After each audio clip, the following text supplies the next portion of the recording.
Muy rápido vino la desilusión y muy rápido vino el lamento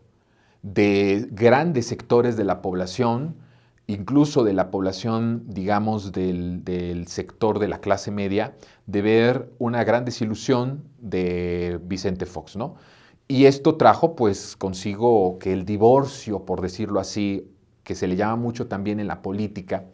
la luna de miel que tienen los presidentes cuando llegan al poder, es como un periodo en el que por la curva de aprendizaje, porque es un nuevo gobierno, porque apenas se están instalando, sobre todo con Fox, porque, bueno, se decía, un régimen que tuvo a las instituciones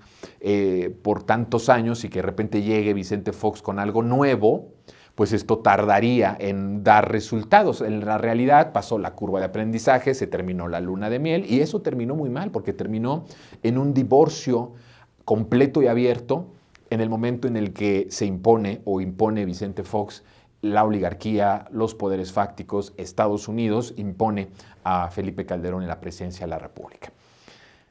Lo que pasa en 2018 es totalmente alejado de eso, porque acá llegamos con un proyecto, con una integridad, con una autoridad política y moral muy alta, que el presidente Andrés Manuel siempre dijo, no vamos a dejar trozos de dignidad en el camino, y pese a que la lucha era una lucha en la que podías negociar rápidamente, que te daba la capacidad de negociar, que te daba la legitimidad de negociación política por haber quedado prácticamente empatado de manera oficial con Felipe Calderón, lo que pudo haber hecho el presidente pudo haberlo pactado,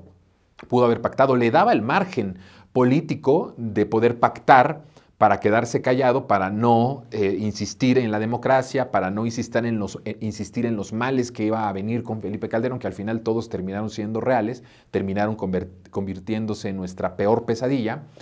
pero él no quiso, porque él decía, no voy a dejar trazos de dignidad en el camino. Y llegó justo sin dejar trozos de dignidad. El presidente López Obrador llegó a la presidencia íntegro, completo, de una sola pieza, sin nadie que le pudiera haber dicho, tú negociaste en 2006, como la sombra de la duda con el ingeniero Cárdenas sí sucedió en el 88,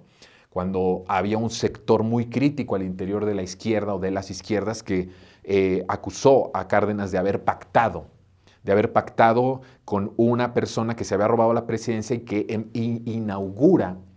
el proceso de destrucción del país más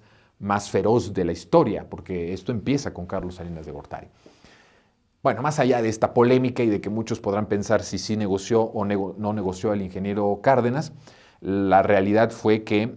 lo que pasó con López Obrador fue que ni siquiera esa duda de alguien que dijera, tú negociaste, tú hiciste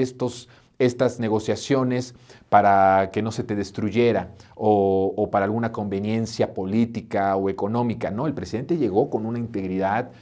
completa, ¿no? Con una fortaleza moral, con una fortaleza de honestidad, con una fortaleza ética, lo cual marca también un histórico, ¿no? Un cambio completo en la forma de hacer política. Se inaugura, pues, en 2018 también una forma de hacer política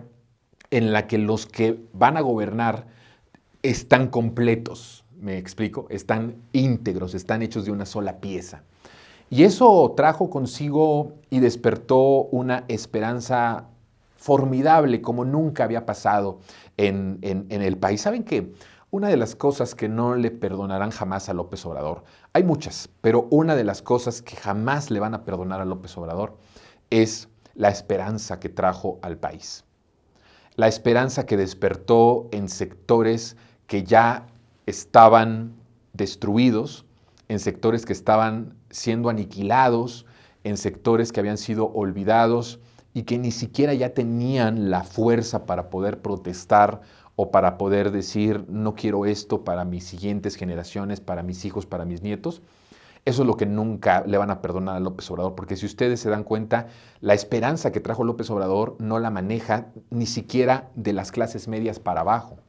la maneja de lo más profundo del país hacia arriba. Esta fórmula del presidente, que es una fórmula muy sintomática de su forma de gobierno, de su manera en gobernar económicamente, de esta nueva economía que se ha creado también de manera inédita, histórica a partir de 2018, Es también la esperanza, no la inyecta de las clases trabajadoras, ni siquiera de las clases trabajadoras, lo inyecta del México más profundo. Ahí empieza a sembrar la esperanza y de ahí empieza a crecer hasta empezar a surgir en las clases medias y en una clase media alta también muy interesante que votó muy entusiasmada por él, no en 2006, no en 2012 o un poco más en 2012, pero de manera muy decidida en 2018. Esto que no le perdonan al presidente de crear la esperanza, a veces pasa en los países que creas esperanza sobre sectores que ya han pasado por su historia, en sectores más viejos, por decirlo así, sectores más maduros, que por la propia historia de que ya vieron que fue, pueden contar la historia de hace 20 años, de hace 30 o 40 años, dicen esto es algo nuevo, esto es algo distinto y entonces apoyo esta transformación. Muy a menudo sucede en muchos países que la esperanza que despierta, la despierta en sectores de una edad más avanzada, no en sectores juveniles, no en sectores de jóvenes. Esto es otra de las cosas inéditas e históricas que sucedieron con López Obrador. La esperanza también vino a abrazar a los más jóvenes del país. Y una cosa es que despiertes la esperanza para votar, como al final sucedió. Si revisamos no las encuestas, no las estadísticas de las encuestadoras, sino revisamos el sector demográfico y el sector por edad de quienes votaron en 2018 por López Obrador, hay un amplio sector de universitarios y de jóvenes votando de una forma muy contundente y muy decidida por López Obrador.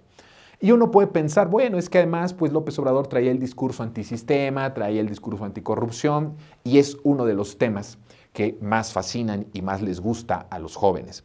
Y podemos concederles esa cuestión en la acción del voto del 2018, ¿no? De esa noche de julio de 2018. Pero lo que hoy traigo de información no se explica y anularía por completo ese fenómeno de los jóvenes votando por López Obrador en 2018, porque ahora estamos hablando de que estamos en los últimos meses de su administración